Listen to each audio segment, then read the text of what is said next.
Pues listos, entonces les voy a decir aquí como vienen, como aparecen en mi pantalla, no sé si ustedes lo vean así tal cual, no es preferencia y simplemente de izquierda a derecha. Entonces, Jimena, por favor, muy buenas tardes, bienvenida. ¿Y qué nos puedes decir que consideras más importante de tu experiencia por el tema?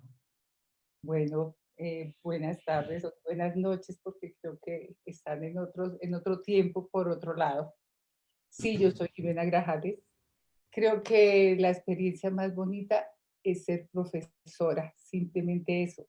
Uno pues hace muchos estudios, sí, me especialicé en enseñar a leer y escribir, en la parte de las matemáticas, hice filosofía para niños, una cantidad de cosas que llevo durante mucho tiempo, más de 30 años en esta profesión.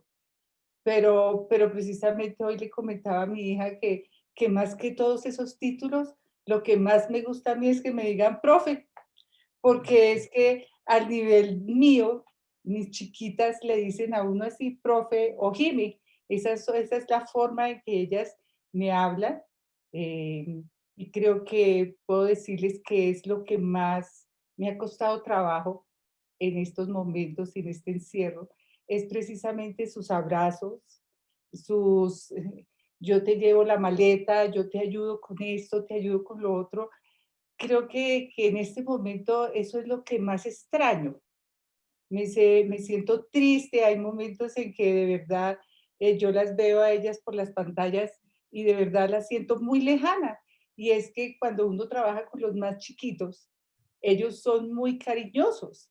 Realmente ya las adolescentes, pues es todo lo contrario, ¿no? Las adolescentes, entre menos las toque uno y medio así, es mejor. Pero los chiquitos y las chiquitas en este caso, pues ellas sí necesitan ese contacto y a ellas les hace falta y a mí también, me hace muchísima falta. De verdad que sufro por eso, sufro por no poder estar y como pendiente de ellas, poder ayudarles porque ellas me pasan sus cuadernos así por la pantalla como diciendo, mira lo que hice. Y de verdad que es muy difícil ver lo que hicieron por la pantalla. Mira mi dibujo, mira mi trabajo. Y yo hago mi mayor esfuerzo de verdad por tratar de ver lo que hicieron para poderles decir, está divino, pues no sé, el conjunto que hicieron, o está muy lindo, pero es difícil verlo dentro de 15 pantallitas ahí, pero eso es lo que ellas quieren y siento que ese es el sufrimiento de ellas y el mío en este momento. Eso quería Un para comentario y una pregunta con la cual se la voy a tirar a Álvaro, que después de que nos presentemos y que nos diga cuál es la mejor forma, porque uno, es interesante que te dicen profe, acá en México se acostumbra mucho, al hombre se le dice, y esto hasta la diferencia cultural, sí le dicen profe, maestro, en cambio a las mujeres siempre son miss me imagino por el inglés, entonces, porque profesora como que suena, como que no suena, en cambio, y sí son, tienen la licenciatura, maestrías, estoy pensando ahorita en un familiar que tiene hasta maestría en pedagogía, no sé qué cosa, y es Miss, entonces, en cambio, los hombres sí son profesores, no son misters, ¿no? Entonces, aquí en mis culturalmente, colegios, si los colegios son bilingües, pues se acostumbra a eso, pero a mí me parece muy serio. De verdad que hay niñas que vienen de otras instituciones de donde yo estoy en este momento y vienen con eso que tú dices, Miss, y yo no soy Miss. En últimas, prefiero que me digan Jime, pues porque Jimena también les parece muy largo, entonces ellas van acortando, ¿no? Jime, eso me gusta más, pero algunas me dicen profe y eso me parece pues muy muy tierno, bien, muy chévere. Yo me siento muy bien con ese título, más que cualquier otro título. Acá en excelente. Y Álvaro, Argentina, perdón, no importa la edad de la maestra, si está a punto de jubilarse, cuando éramos chicos se le decía la seño, de la seño. señorita. Sí.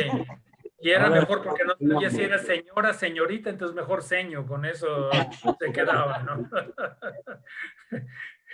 Álvaro, te tiro a ti la pregunta y no me la respondas ahorita después, porque justo este mismo familiar que el que estaba pensando, decía, porque es un colegio mixto, decía que era muy incómodo porque les tenían instrucciones con esto de todas las cosas de el abuso, sobre todo con las niñas, etcétera, que las instrucciones que tenían era que tenías, si llegaban y te abrazaban, tenías que estar como robot, tú no podías apapacharlo al niño, abrazarlo, como decimos en México, apapachar, ser muy cariñoso, porque claro, se puede prestar a muchas cosas, ¿no?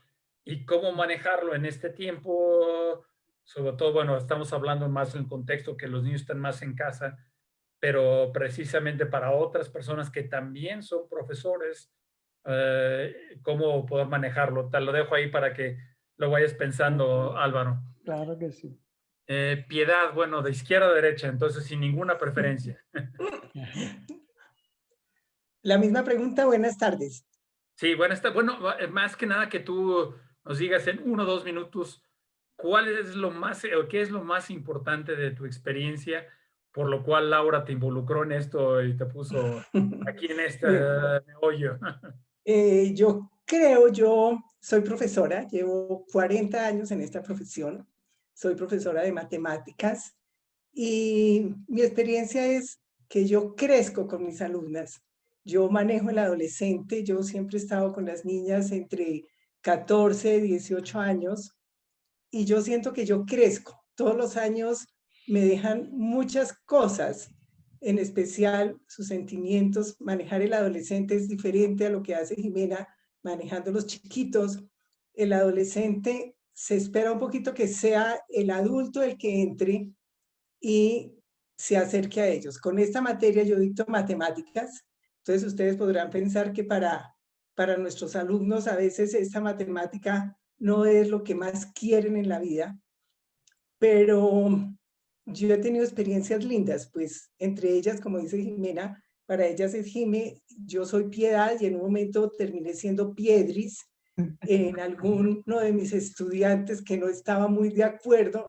Me dijo, yo no te vuelvo a decir Piedad hasta que me vaya bien, vas a ser Piedris hasta que logremos llegar a un encuadre y terminé siendo Piedis.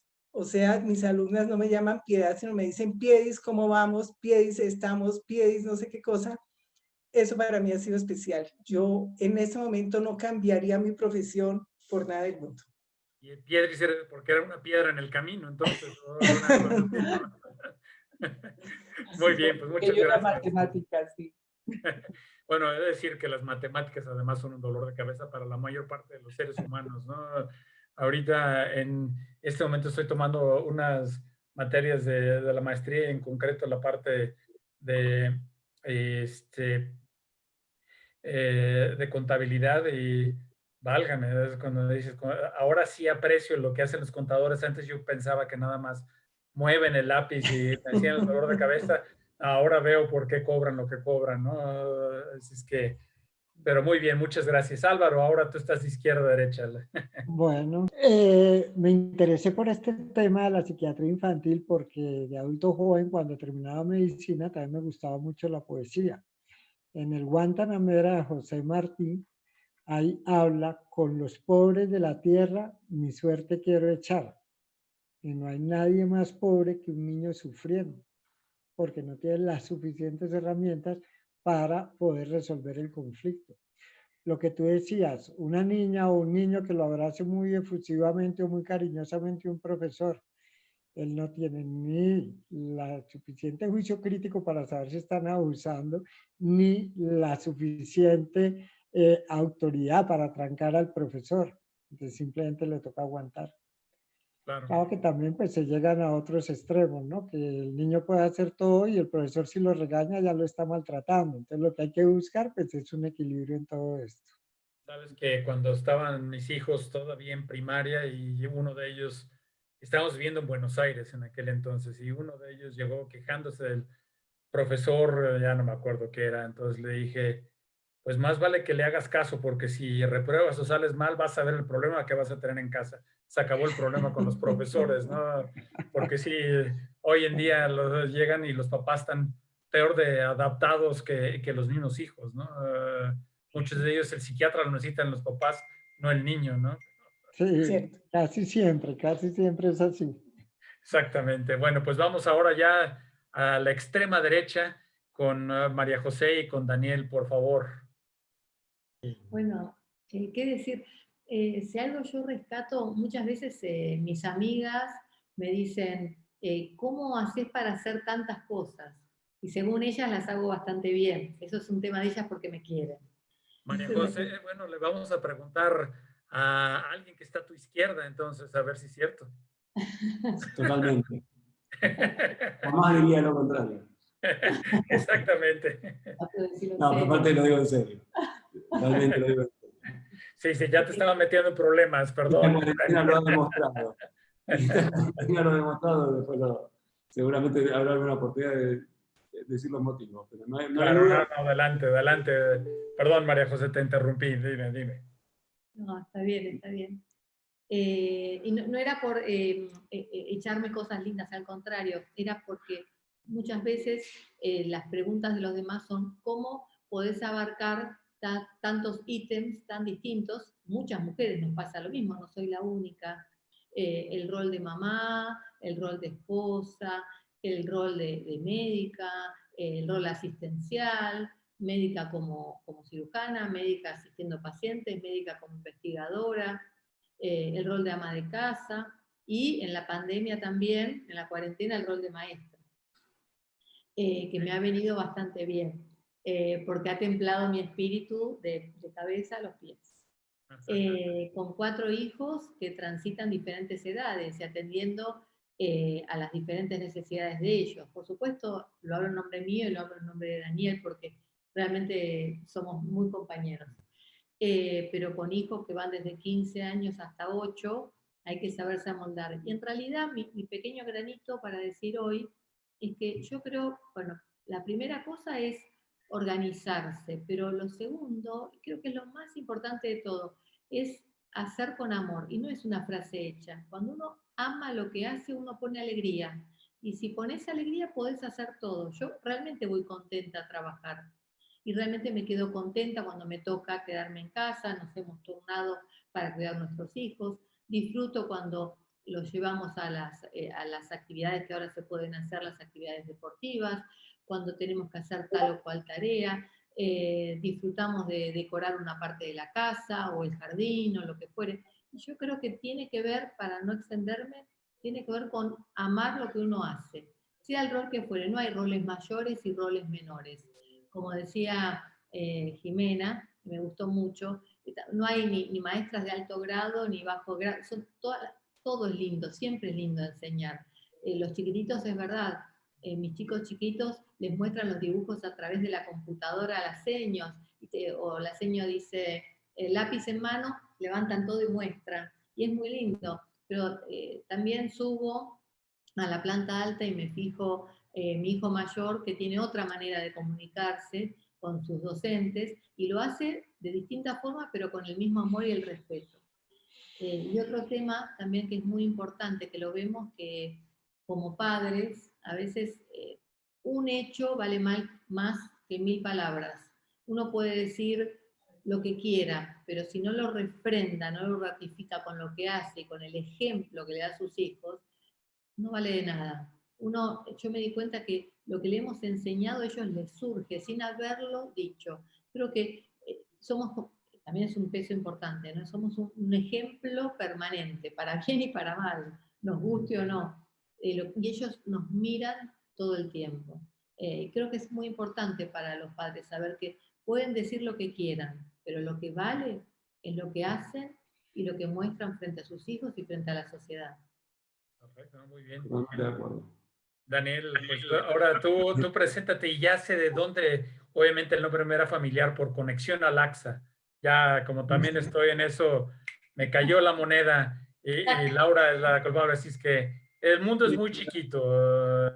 Entonces, pues bienvenido, Daniel, a ver, dinos. No, básicamente decir que esta pandemia nos ha agregado un rol más a todo lo que ya veníamos haciendo.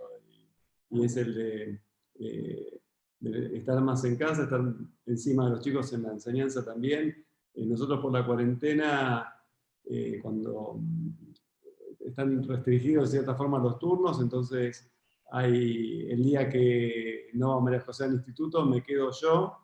y estoy con los chicos, y realmente ahí es donde yo digo que ella tiene razón, que hace todo bien, porque cuando me toca a mí enviar las tareas para que ella las revise, siempre encuentra errores, a pesar de que yo lo vi 20 veces. No sé cómo... Tenemos mellizos, y realmente estar con los dos en segundo grado, enseñando la excursiva y todo, y de vez en cuando hay un punto que falta, y siempre falta el punto, entonces otra vez, vení Pedrito, pon el punto, sacar la foto de nuevo, y bueno, esa es lo que nos hemos tenido que adaptar. Pero también ellos es la manera que ellos ven que hay que revisar las cosas, es una manera de enseñarles, sí, ¿no? sí, Que revisar, que nunca siempre hay que dar lo mejor de uno, es también ejemplo. Sí. Me encanta el ejemplo porque este es de verdad justo lo que queremos insistir mucho en esta tertulia de cómo manejar esa situación, que no es fácil, sobre todo en los lugares donde el encierro ha sido muy severo, como ha sido en Buenos Aires en concreto, me imagino que en todo. Severo y largo. Sí, acá en México lo hacemos a la mexicana, a veces sí, a veces no. Todo depende cómo esté la situación, que no ha sido nada agradable y cada vez suben los casos. Y en una de esas creo que la evidencia va a ser aplastante y no le va a quedar nada al gobierno más que de verdad encerrar, pero viniendo ya las fiestas, esto no va a suceder, las posadas y todo esto, probablemente después del 6 de enero de Reyes es cuando decidan tomar cartas en el asunto, ¿no? Sin embargo, las escuelas en general han estado cerradas y sí ha sido un peso muy grande, al menos acá para algunos oftalmólogos, porque no necesariamente, por ejemplo, tenemos el caso de un jefe de servicio y que su esposa también es muy académicamente importante. Entonces, a veces, pues los dos tienen que estar atendiendo, entonces tiene que venir la abuelita, el primo o la chica de servicio que ayude. Entonces, no es fácil esa situación porque antes, pues decíamos, se va a la escuela, ya sé que tengo de 8 a 2 o 8 a 3 y ya luego me involucro, ¿no? Bueno, pues muchas gracias por presentarse, fue una buena forma de iniciar. Álvaro, me gustaría que empezaran, sé que es una pregunta difícil, capciosa, pero es una cosa que está en la mente de muchas personas, incluyendo de oftalmólogos pediatras, porque yo lo veo que antes el oftalmólogo pediatra siempre lo sentaba en la pierna al niño y le entretenía o hacía algunas cosas. Hoy en día los papás te ven con ojos de pistola. Entonces, ¿cómo manejar esta situación para no meterse en problemas? Sin embargo, seguir siendo empático con el niño. No sé si estoy siendo demasiado ambiguo o vago en la pregunta, pero bueno, te la sigo haciendo igualmente, Álvaro. Bueno, eso sí realmente es muy complicado porque raya la posibilidad del abuso sexual. Entonces, se puede ser empático, conversar con el niño, explicarle muy bien de qué se tratan los procedimientos, pero es mucho mejor sentar a la mamá en la silla de examen y el niño sentado sobre la mamá o sobre el papá. Entonces ahí se siente protegido y se siente seguro el niño y está mucho más tranquilo. Entonces ahí sí funcionan mejor las cosas, entonces le puede hacer el examen con toda tranquilidad al oftalmólogo. Es muchísimo mejor eso que dejar al niño sentado en la silla, estupefacto, muerto del miedo, quién sabe qué me van a hacer acá, me van a sacar los ojos, alguna cosa trágica. Entonces es mejor que el niño siempre se siente sobre la madre. Y la madre o el padre, cualquiera de los dos que estén, pues estén presentes durante la consulta, no de quedarse solo el profesional con el menor en la consulta. Y en el tema, cómo manejar a los niños, porque, bueno, gracias a Dios, María José y Daniel hacen un equipo extraordinario, pero no siempre es fácil esto por las obligaciones que ambos puedan tener. ¿Cómo manejar a los niños en casa cuando esa situación no es como la de María José y la de Daniel, ¿no? Porque esto se vuelve un verdadero problema cuando la gente tiene que salir o que de todas formas se quedan y ya quieren asesinar los padres a los hijos y los hijos a los padres, ¿no? Porque ya no se aguantan, ya los ven todo el día. Entonces son los dos extremos. ¿Qué nos puedes decir desde el punto de vista psiquiátrico Sí. para esto, ¿no? Pues realmente esto es una situación atípica, pero la tiene todo el mundo, literalmente todo el mundo. Hay dos momentos. El momento del confinamiento total, que es muchísimo más extremo. Al estar todo el tiempo padres e hijos juntos, hay más roces. Entonces, más roces porque se cae la red, porque todos entraron al mismo tiempo al computador, o porque usted me está ocupando, o porque yo necesito cualquier cosa en ese momento, entonces entran, interrumpen, etcétera. O mirar y verificar que el niño esté en la plataforma y esté haciendo las tareas. Cuando salen los padres, depende el tipo de trabajo que tengan, pues esto también va a generar mucha ansiedad en los niños, particularmente si los padres, como pues todos los oftalmólogos y todos los que trabajamos en salud, tenemos que desplazarnos a hospitales. En los hospitales normalmente se está más seguro por todas las medidas de protección. Llega uno a la clínica, pues simplemente a la clínica psiquiátrica y lo viste como un cirujano. Nosotros ya habíamos perdido la costumbre, nos ponen los guantes, la bata, todo, el tapaboca, pues el tapaboca lo lleva uno, el gorro, las gafas. Entonces es un cambio muy drástico. Bueno, entonces uno va al hospital y está seguro porque sabe que tiene todas las medidas de protección. Pero el niño que está en la casa, lo que oye todo el día es que no se va a arrimar uno a ninguna persona y mucho menos a alguien con COVID. Entonces esto le dispara la ansiedad. Al estar ansioso se pone más irritable el niño y empieza toda la espiral de conflictos en la casa. Lo mejor es escuchar a los niños, poder diferenciar la edad del niño, así como uno no manda al niño de 4 años, al de 8 y al de 12 a acostarse a las 7 de la noche, porque acá todo el mundo se acuesta a las 7 de la noche, si no acuerda las necesidades de cada niño. Entonces también los niños van a pedir más explicaciones o menos explicaciones y los padres deben estar dispuestos a escucharlos y a clarificarles. Perfecto, muchas gracias. Piedad, creo que tú estás en una etapa, ahorita te doy la palabra, Jime, porque vi que Jime la profe, ¿no? Sí, con hijos de todas las edades. Exactamente, pero por lo menos en el medio ambiente en el que yo me manejo, la mayor parte tienen hijos en esa etapa de adolescentes, que podría ser más lo que tú estás mandando o manejando, Piedad, pero también hay los chiquitos, que sí tenemos algunos, al menos en el medio en donde yo estoy, es que después le damos la palabra a Jime, pero Piedad, ¿qué nos puedes decir cómo ayudar a manejar a estos pobres papás que de Bueno, verdad o tienen que trabajar o están a punto de asesinar a sus hijos, ¿no?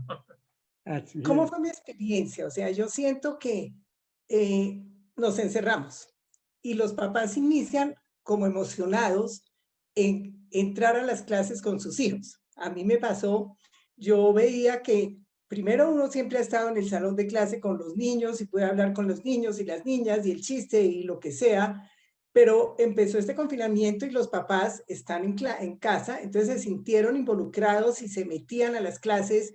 Yo ponía ejercicios y escuchaba de pronto al papá que le decía, hágalo de esta manera y no sé. Entonces yo invitaba al papá, le decía, Juan, puedes entrar a clase, no hay ningún problema. Entonces, sí, no, perdona, me pida y todo. Empezamos así un momento de conocer.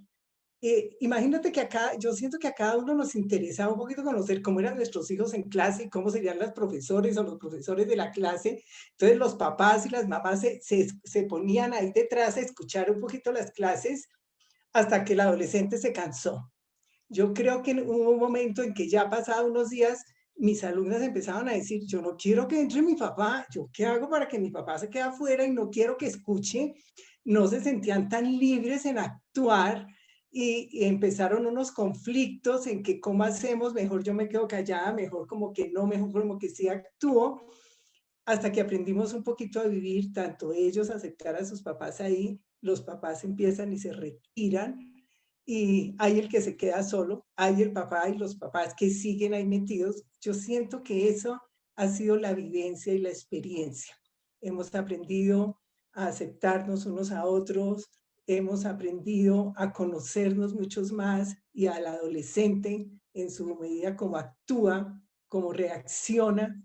A mí me parece que ha sido maravilloso. Me parece que después de esta pandemia, el adolescente va a cambiar en muchas cosas, en cómo ve la vida, y todas estas necesidades o sí, necesidades que él adquiría sin tener la necesidad, le deja cosas lindas. A mí me ha parecido que es, bueno, no es bueno, pero ha sido maravilloso como aprendizaje para todos. Perfecto, sí, porque no es fácil, ¿no? Es además muy interesante que tú lo ves desde ese punto de vista. Imagino que algunas cosas eran o el entorno o la misma cultura, pero acá en México para los papás, bueno, al menos en México es muy difícil generalizar, pero por el medio ambiente en donde me muevo, muchos de ellos es que es difícil, el niño ya no quiere hacer caso, apagan la cámara, están haciendo otra cosa, el papá pasa por ahí, la mamá después dice, pues es que nunca me avisó maestra que no había hecho la tarea, pues es que lo vi que estaba en su cuarto y oía que estaban hablando. Entonces es una dinámica de qué tanto podemos intervenir como padres y estar presentes y como dices, que te pasas de la raya, como diríamos acá, ¿no? Entonces no es fácil ese manejo, así es que les voy a pasar tu dirección de email para que te contacte porque se ve que ustedes lo están haciendo muy bien. Jime, a ver qué nos dices tú con los más chiquitos, ¿no? Bueno, yo quería decir que realmente esto ha sido, eh, digamos, los padres en determinado momento han sido una gran ayuda, pero lo voy a decir así, también ha sido, por decirlo no feo, pero sí en ciertos momentos un estorbo. De verdad que sí. O sea, yo veía que mis chiquitas, porque yo las tuve antes de empezar y encerrarnos en las casas, pues las tuve en el salón de clase y las veía muy independientes. O sea, había momentos en que ellas decían, no, yo esto lo puedo hacer, yo lo hago sola. Y a mí eso me parecía buenísimo, porque eso es lo que ellas necesitan, empezar a creer en ellas mismas.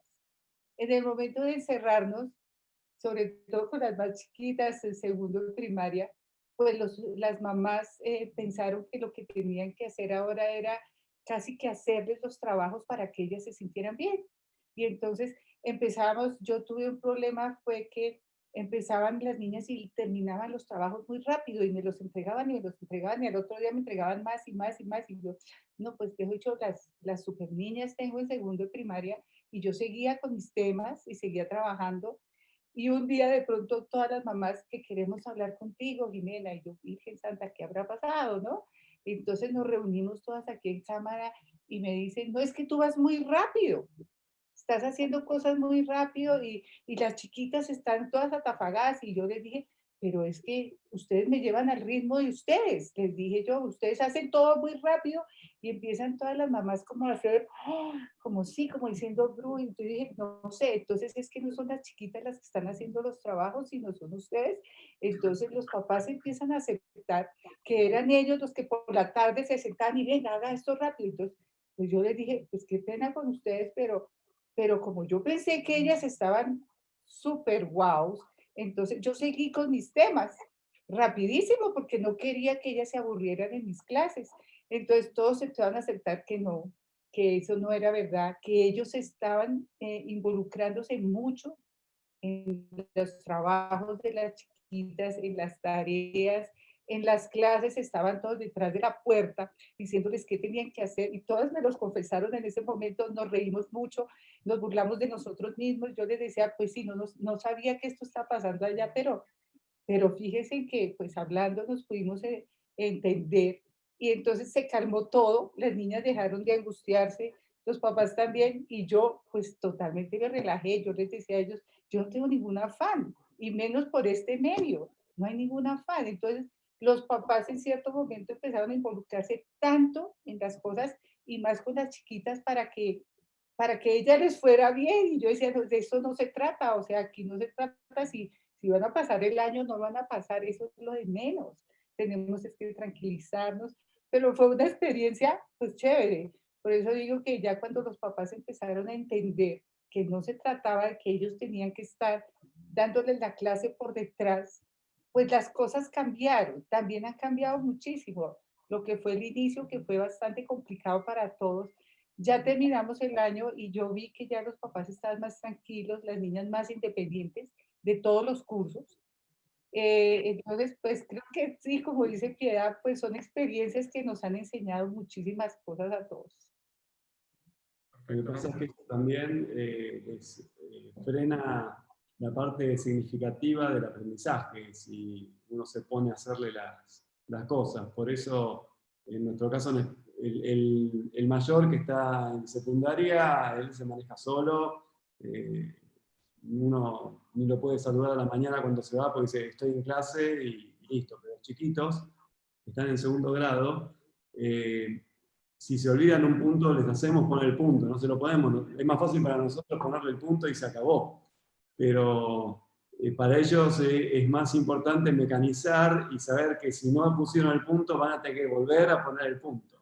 Entonces, creo que esa es la parte positiva de dejarlos hacer a ellos y no meterse uno, más que para ver si pasa algo con lo tecnológico y nada más. Y por supuesto que es más trabajoso, como dice él, decirle, bueno, no, vení, te olvidaste de esto.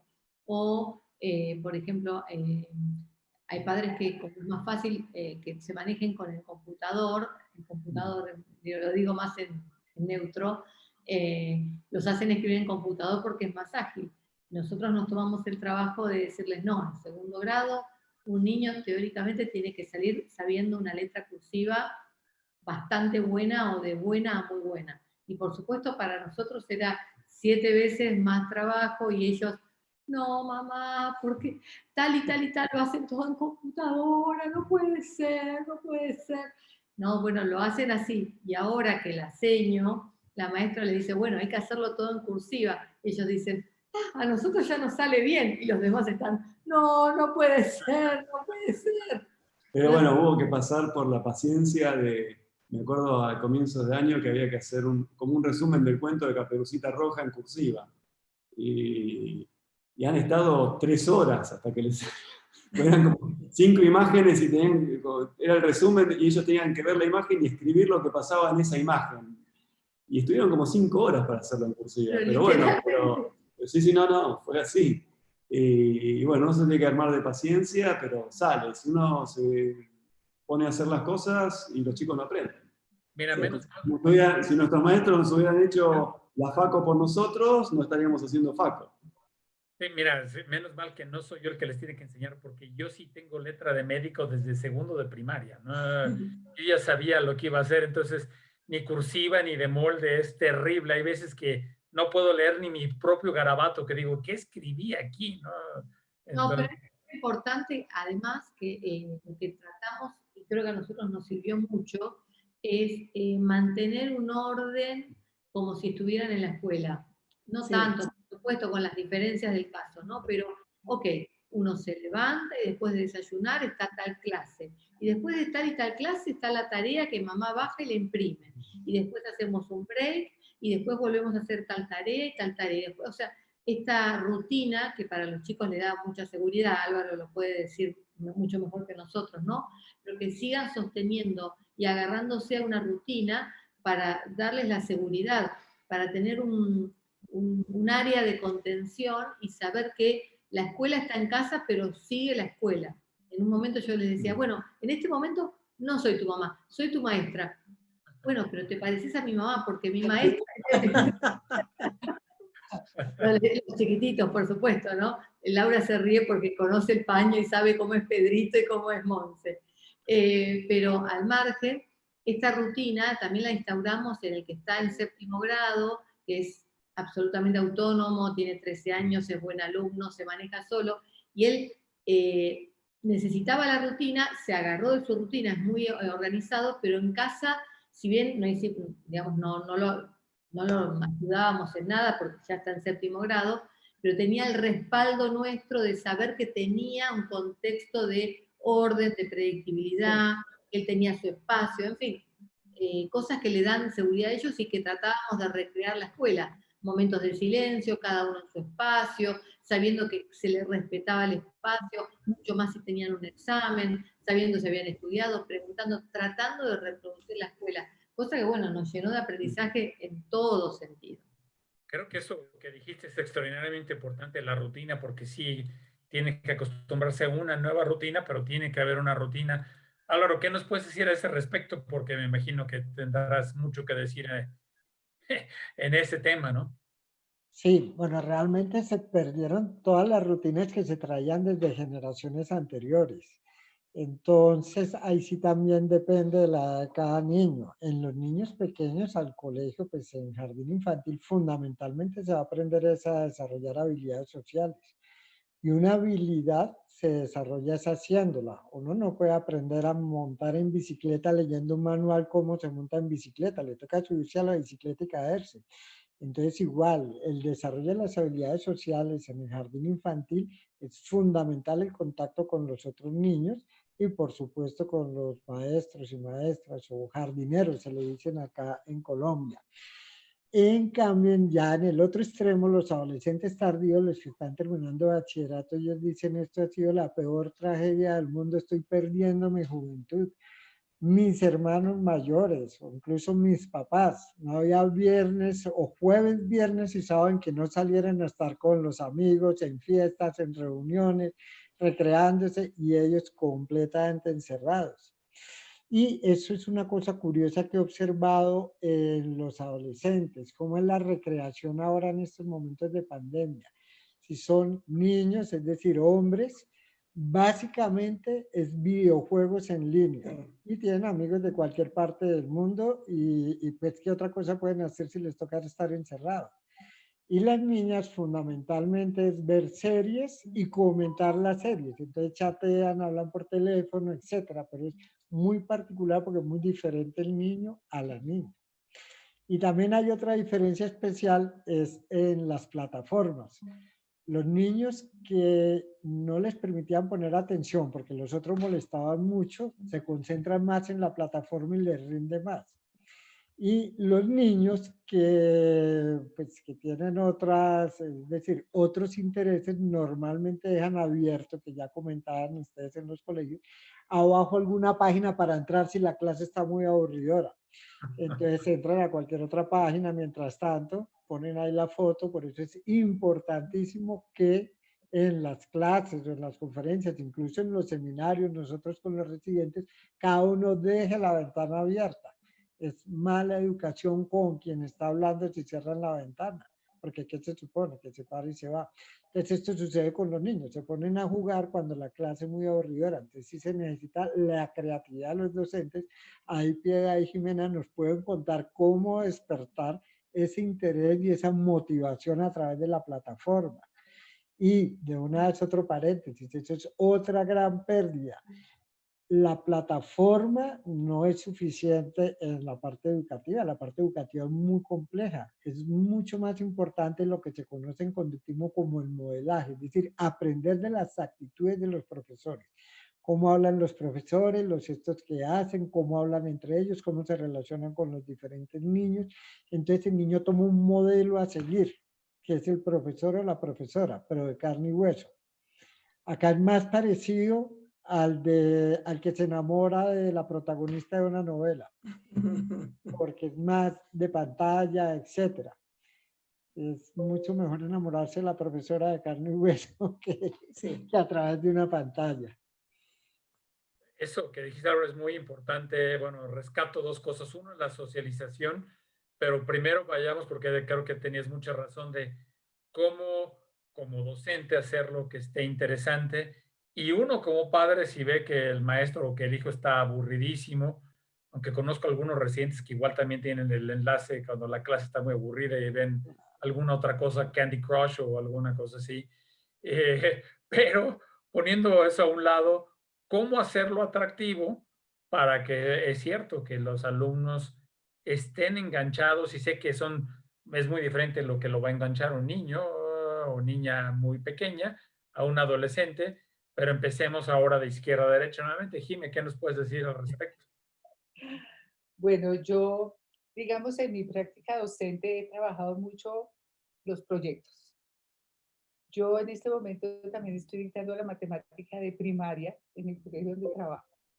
Y hay muchas cosas que hacer con la matemática.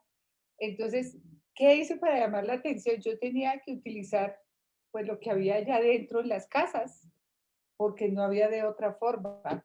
O sea, así como en el colegio yo había podido sacar metros para medir el colegio, pues entonces allá utilicé el metro para medir cosas de la casa y cuánto mide el tapete y también hice clases de culinaria, las fracciones, entonces hice recetas de cocina y entonces tenían la cocina y entonces las mamás pues ahí sí puedan ayudar.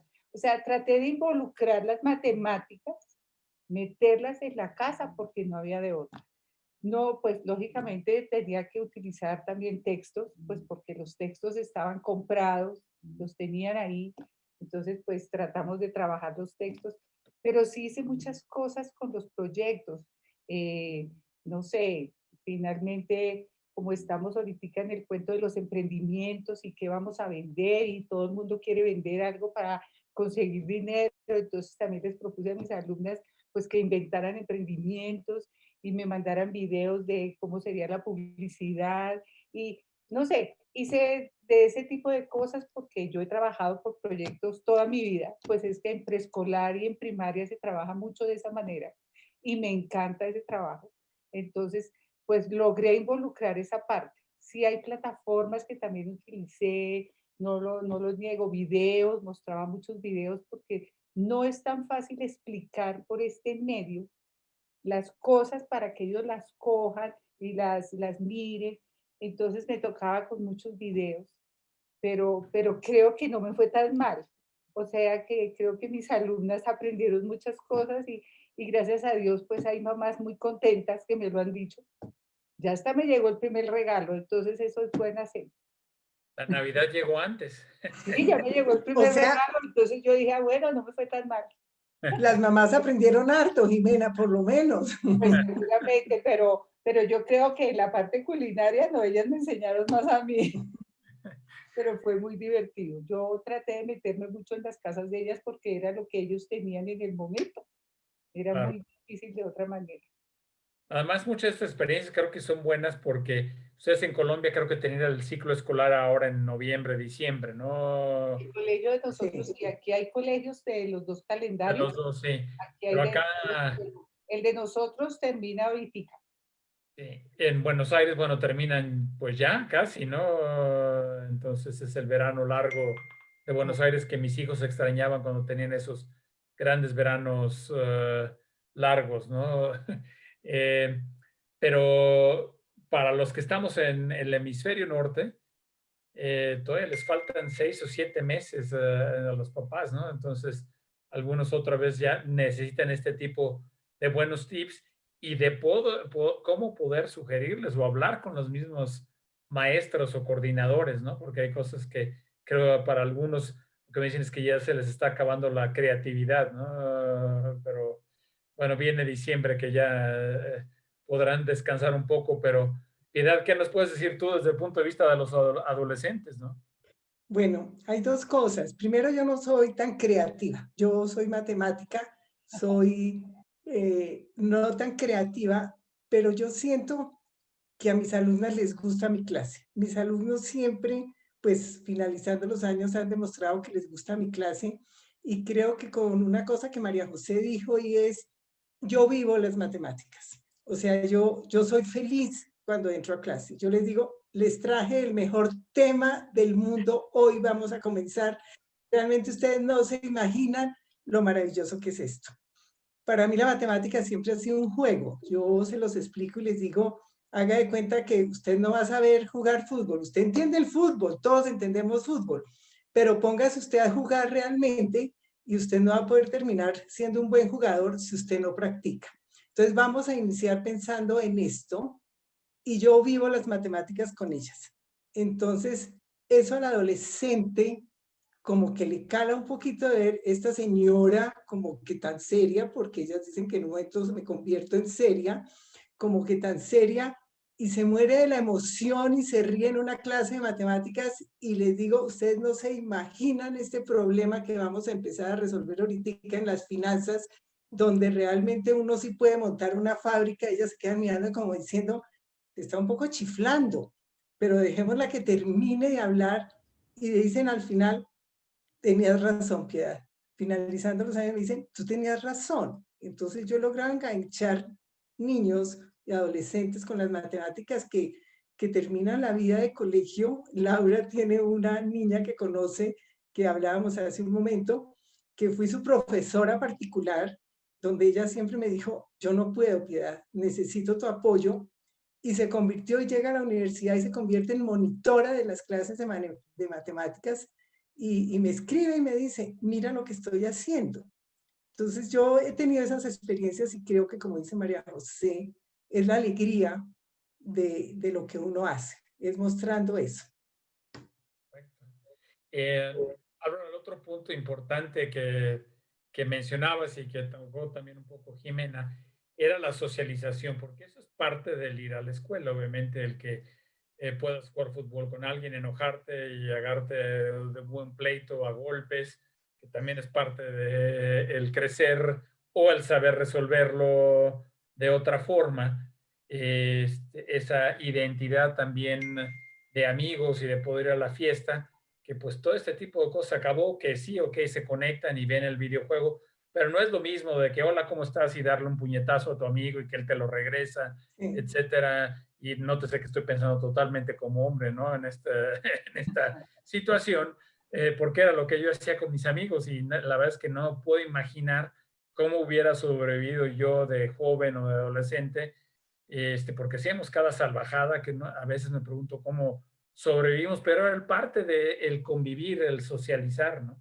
Que ahora cada vez es más difícil y parte de lo que siempre teníamos miedo de que los niños estén pegados a las pantallas, desafortunadamente esta situación nos está haciendo que estén cada vez más pegados a las pantallas, ¿no? Que no es una situación fácil. ¿Qué nos puede decir Álvaro? Y luego les voy a dar la palabra a María José, Daniel ahí, porque creo que sería muy importante en su propia experiencia, ¿no? Pero Álvaro, dinos, por favor. Es muy importante diversificar la recreación, porque la recreación no puede ser solo pantalla, pero normalmente pues, al niño, digamos, en edad escolar, entre los 6 y 12 años, toca es proponerle alternativas de juego, incluso volver a los juegos de mesa cuando hay confinamiento total, ¿no? Cuando no es total el confinamiento, pues ojalá actividades deportivas en que se pueda relajar, pero pues él sabe que no puede ser con otros niños. Esa actividad sería salir a montar bicicleta con los padres, etcétera, cuando disminuye el confinamiento. En los adolescentes sí es muy difícil porque ellos ya están en una edad en que le tienen que demostrar a sus papás que yo hago lo que yo quiera, porque yo tengo mis gustos, yo tengo mis preferencias, que están demostrando que ya tienen una personalidad diferente a los padres. Entonces los padres no es mucho lo que pueden hacer.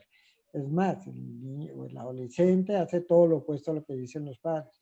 No solo pantalla, pues ahora voy a ver más. Entonces con ellos hay que tener un poquitico más de flexibilidad. Toca saber pues, que esto algún día pasará, lo que comentábamos al inicio, pues a medida que salgan las vacunas y que se vuelva de nuevo a la normalidad, pues esto va a favorecer. Entonces hay que mantener la esperanza. Uno no puede quitarle la esperanza a los adolescentes. Todos aquellos que estaban iniciando sus noviazgos y quedó eso truncado. Todos los que ya previamente sus relaciones sexuales eran únicamente a través de video con personas en otros países, etcétera, y lo sentía como mi primera relación sexual, pues completamente a distancia, virtual, etcétera, pues eso ya se está generalizando y muy seguramente pues van a tener unas expectativas poco realistas cuando les toca enfrentar la sexualidad de una manera personal, es decir, ya presencial, no virtual. Entonces, definitivamente con los adolescentes hay que tener más paciencia. Hay padres muy afortunados que los adolescentes, así como decía que unos estaban empezando a los noviazgos, otros estaban empezando a consumir sustancias, drogas, etcétera. Y por el confinamiento eso quedó parado. Entonces, los que tenían así tendencia al alcoholismo o consumo de drogas, ha disminuido muchísimo ese tipo de problema, pues acá en nuestro medio, porque les queda mucho más difícil conseguirlo, Claro, conseguir la una droga. cosa, perdón, sí, Álvaro. No, Eh, parece que si continuas, pero bueno, sí, a ver, Daniel, dinos. No, que tengo que dar una charla en otro Zoom. Disculpas. Lo dejo para José. Nos dejas a la mejor de la pareja ahí ya, Daniel. La más completa. Muy bien. ¿Sabes qué? Una cosa que me preocupaba, Álvaro, y es eso, ok, cuando decías, algún día va a terminar esto, es cierto, pero ¿cuándo va a terminar? Porque esa es una cosa, bueno, y cuando haya vacunas, bueno, pues cuando haya vacunas y nos tocan las vacunas, porque pues, los países del primer mundo se las van a consumir y además otras pues van a requerir menos 70 grados centígrados de refrigeración, las cadenas de frío, o sea, yo sospecho que esto todavía va a durar un buen año, si no es que más, y se va a ir prolongando. Y lo que he visto en muchas revistas, porque aparte de torturar a la pobre de Laura con este tipo de ideas locas, además tengo un grupo de gentes con las que hago artículos, los circulamos, los comentamos, y no necesariamente de oftalmología, pero lo que estamos viendo son esos problemas de que han aumentado los suicidios, los atentos, las depresiones, etcétera. Entonces, sí tiene sus ventajas, a lo mejor no tienen acceso a la droga o al alcohol, pero están pasando otras cosas que para los padres son, creo que muy importantes. No sé qué nos puedas decir, luego ya brincamos con María José para que ella nos platique su propia experiencia, ¿no? Sí, lógicamente esto perjudica mucho a la gran mayoría de niños, ¿no? Por la ansiedad y la desesperanza. Y ver también pues que muere mucha gente. Entonces entran en angustia, depresión, tristeza, ¿y para qué vivir si de todas maneras me voy a morir y me puedo morir en cualquier momento? Porque es que un niño no nace sabiendo que existe la muerte, eso es un proceso gradual. Es decir, el niño en la edad preescolar piensa que la muerte es como lo muestran en las películas, la calavera con la guadaña llevándose especialmente a los más viejitos, pero se da cuenta que se puede llevar a cualquiera. Después el niño va pensando que la muerte es como quedarse dormido y que se vuelve a despertar, que ahí es cuando hay peligro en los suicidios en los preescolares, porque piensan que le va a pasar lo mismo que en las caricaturas, se lanza al séptimo piso y después sale riéndose, etcétera, etcétera. Entonces, sí hay que tener muchísimo cuidado con los niños. Es muy importante poner barreras físicas, por ejemplo, topes en las ventanas, en los que viven en apartamentos altos para que no haya posibilidad o minimizar la posibilidad de un accidente. Los que están realmente muy deprimidos tienen el problema que no lo expresan. Entonces sus padres lo que se dan cuenta es de que está algo más retraído o que bajó el rendimiento académico o que ya no se mete tanto en los videojuegos. Entonces ahí es cuando tienen que empezar a sospechar que el niño o la niña está deprimida y tienen que tratar de pues, conversar con él o si no buscar ayuda profesional, porque esto pues realmente ha generado mucha angustia. Normalmente las angustias cotidianas se conversan con los amigos y así se desahogan, pero acá como no hay amigos a la mano, entonces es mucho más complicada la situación. Son más los que pierden que los que ganan. Los otros que ganan, entre comillas, son los niños autistas, porque ellos sí están muy cómodos en la plataforma, no tienen que relacionarse con nadie y pueden rendir más porque los matonean menos. Es más difícil que lo matoneen a través de la plataforma. Ellos están muy cómodos, pero la gran mayoría de niños sí están muy disgustados con la situación que estamos viviendo. Claro, sí, no, es que es bastante hasta, y el desfogue también físico, porque vamos, yo sí fui deportista hasta antes de las canas y el abdomen que con la edad inevitablemente ha crecido, pero sí salías y desfogabas mucho con el patear la pelota, el ir a jugar béisbol, lo que fuera, que también es parte de esa salud mental, ¿no? Que cada vez está siendo más restringida.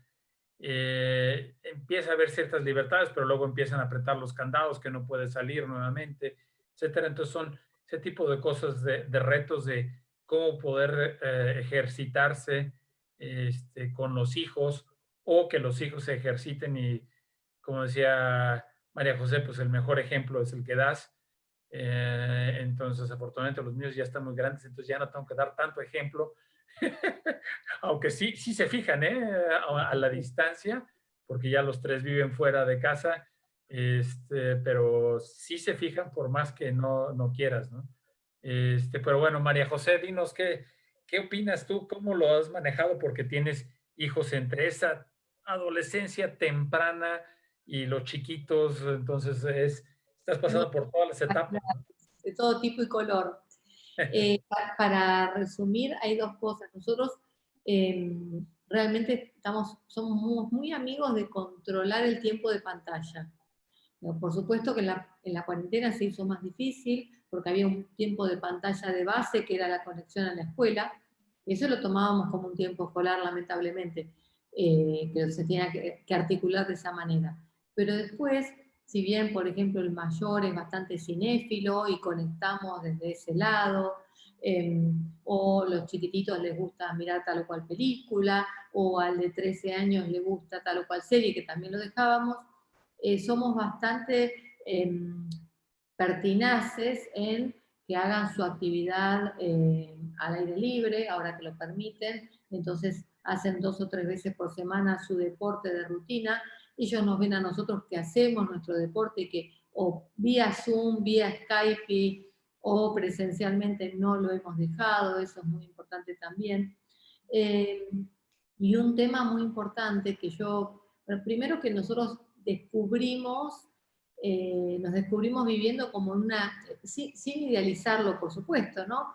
Pero como en un simulacro de vacaciones permanente. ¿Por qué? Porque podíamos almorzar juntos, podíamos cenar todos juntos a la misma hora. Muchas veces la actividad cotidiana, lo habitual, hacía que cenaran por tandas porque los chiquititos tienen que ir a acostarse más temprano, pero esta vez corrimos, a mí me cuesta bastante ser flexible, pero corrimos el tiempo en que se iban a ir. Laura, no te rías. Iba a decir que Laura se está carcajeando, ¿eh? Algo Corrí un poco el tiempo en el que los chiquititos iban a la cama para permitirnos una cena con un poquito de sobremesa, que siempre viene bien, buscando el punto de contacto para hablar. Yo siempre, será que mi profesión me absorbe bastante, pero siempre quise saber cómo eran mis hijos en la escuela. Debo decir y debo agradecer que son muy buenos alumnos. Siempre es lo que uno muestra también, ¿no? Daniel y yo somos también muy aplicados, etcétera, y creo que eso se mama de lo que se ve. Y me gustaba, si bien no interfiero, como dice Jimena, como dice Piedad, no interfiero en las clases, de los dos más grandes ni que hablar, porque cierran su puerta herméticamente en su dormitorio, y eso es inescrutable, imposible, pero paso y pongo el oído y escucho cómo participan, y es como que han develado una fantasía mía, que a veces decía un poquito en broma, un poquito en serio, quisiera ser mosca para estar en el aula de mis hijos, a ver cómo son.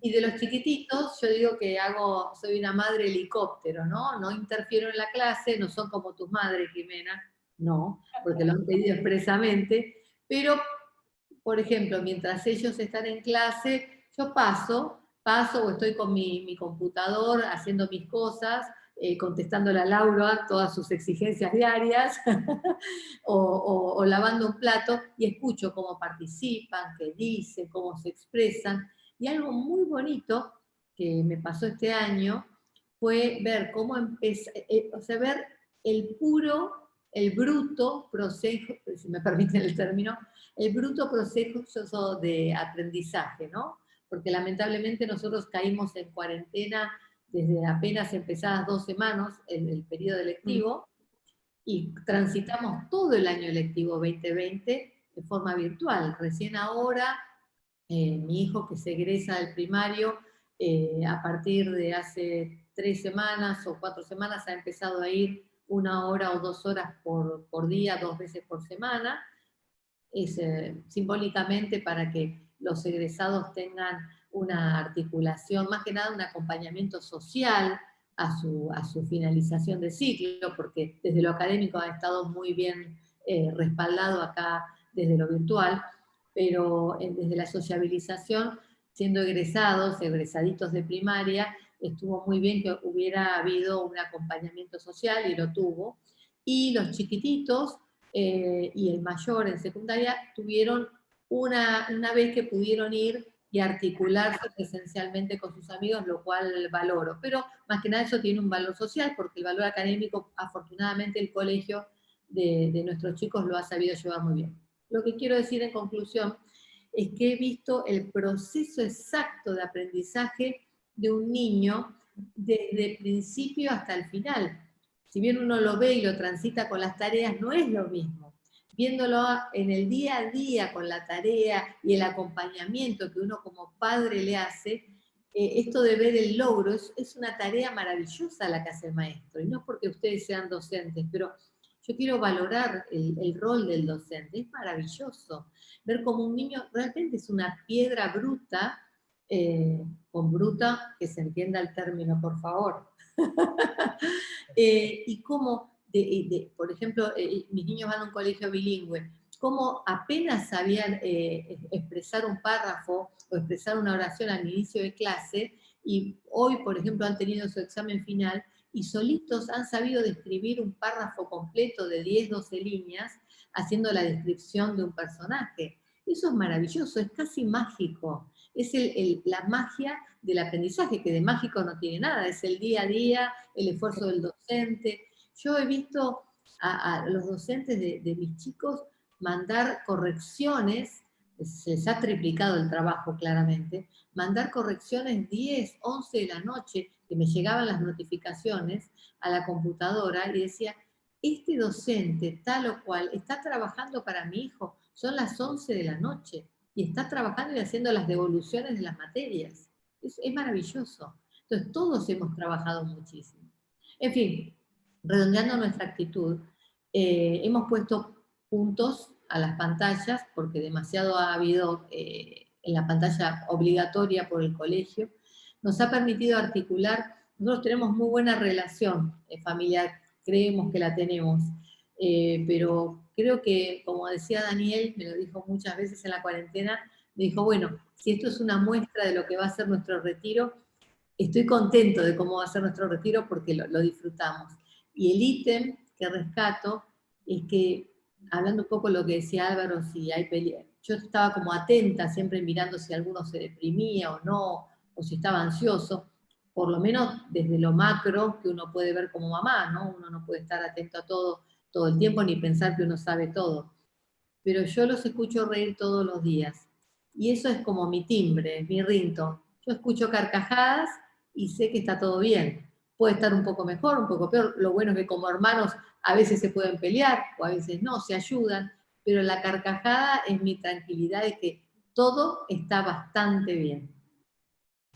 Muy buen tip.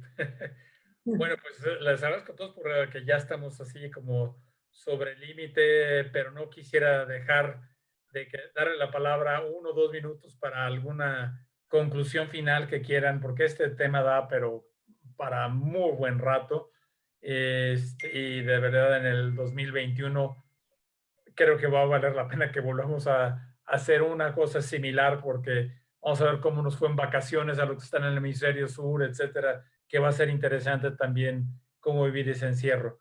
Nuevamente de izquierda a derecha, Jime, ¿con qué quisieras concluir para nuestro auditorio? Bueno, pues yo diría que esto ha sido un gran aprendizaje para mí. De verdad que pues he dado todo lo mejor que tengo y, y he aprendido muchísimo, muchísimo. Era algo que no me esperaba, sobre todo este manejo tecnológico que nunca fue pues, nunca lo vi tan importante de verdad, porque para mí, digamos, en mi profesión y en lo que hago es más estando con mis niñas o con mis niños ahí de cuerpo presente. Entonces no me esperaba esto en la vida, pero de todas formas, pues aprendí y aprendí muchas cosas, aprendí que hay otros recursos y de los que me puedo valer para enseñar. Hay otras formas y que pues sí, a mis chiquitas, para ellas no ha sido fácil, pero pues he tratado de hacerlo mejor para que hayan pasado un año tranquilas. Fue muy angustiante, fue de todo, pero lo logramos. Yo creo que terminamos el año logrando muchas cosas que yo no me esperaba, porque también estuve muy angustiada yo, se los confieso, pero ya en este momento digo, me voy tranquila, creo que cumplí con lo que tenía que hacer y pude pasar un año pues bien con respecto a mí. Muchas ¿no? gracias. Y de verdad, lo que ya decía María José, cada vez más aprecio el rol de los maestros, porque es importantísimo, ¿no?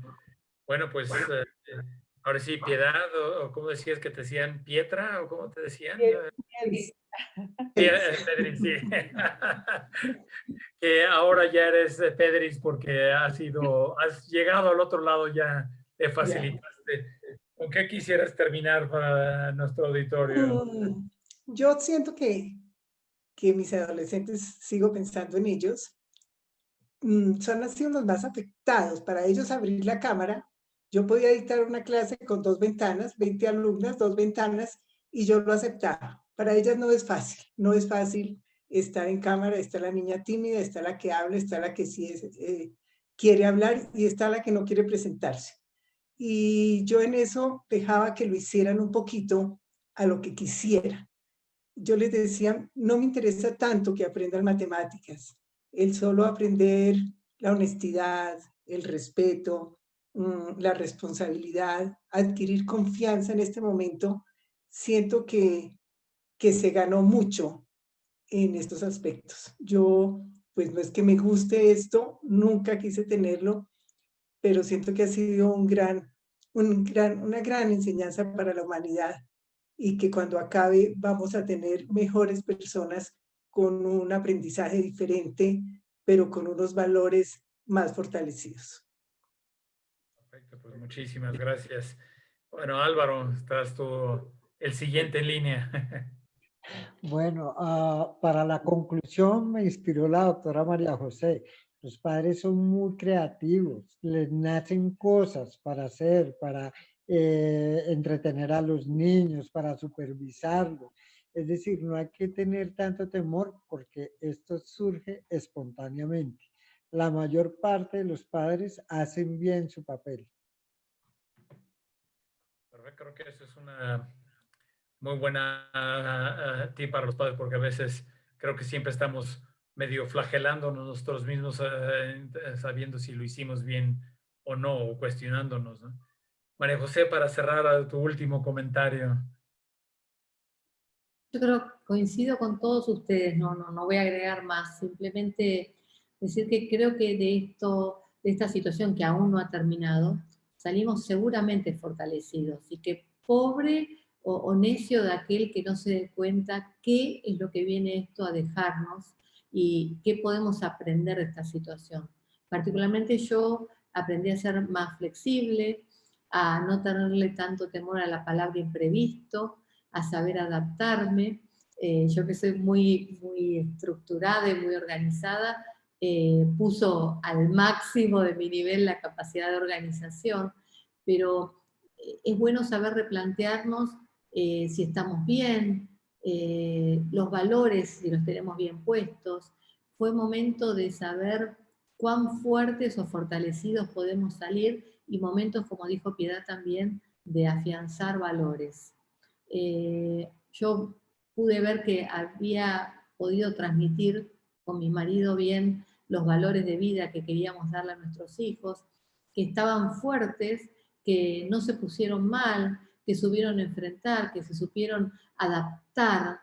Los 4 se supieron adaptar bien. Yo dije, ok, acá la estructura estuvo bien dada. Y de acá más hubo también aristas que supimos conocernos frente a la solidaridad cuando se caía el wifi, quién tenía la prioridad, cómo lo manejaban, cómo mi hijo mayor asistía a mi hijo menor en tal o cual cosa. Fuimos muy solidarios, siempre sentimos que los 6 somos muy unidos, pero esto nos ayudó a fortalecernos más. Y el colofón, y acá cierro así que no se asusten, fue cuando planteamos irnos de vacaciones, dónde íbamos, qué hacíamos frente a las restricciones, y todos, desde el más grande, que a veces es la etapa más crítica, a los más chiquititos por supuesto, no dudaron en que queríamos salir todos juntos y estar todos juntos y no movernos de un lugar en el destino que hemos elegido. Y cuando dijimos, ¿les parece tomar tal cantidad de días o tal? Eligieron la mayor cantidad de días. Así que decíamos con Daniel, bueno, sobre todo los dos más grandes, que nos sigan eligiendo y que sigan eligiendo estar con nosotros, dijimos, las cosas las estamos haciendo bastante bien. Muy bien, pues muchas gracias, María José. La que ha estado totalmente callada, nada más se ríe, es Laura. Se le mueven los hombros de cómo se ríe. Entonces yo creo que quiero darle la última palabra porque ella sabe algo que no nos quiere decir, ¿no? He disfrutado muchísimo. Definitivamente hay que hacer una parte segunda. Creo que tenemos que hacer una parte segunda de todas nuestras tertulias.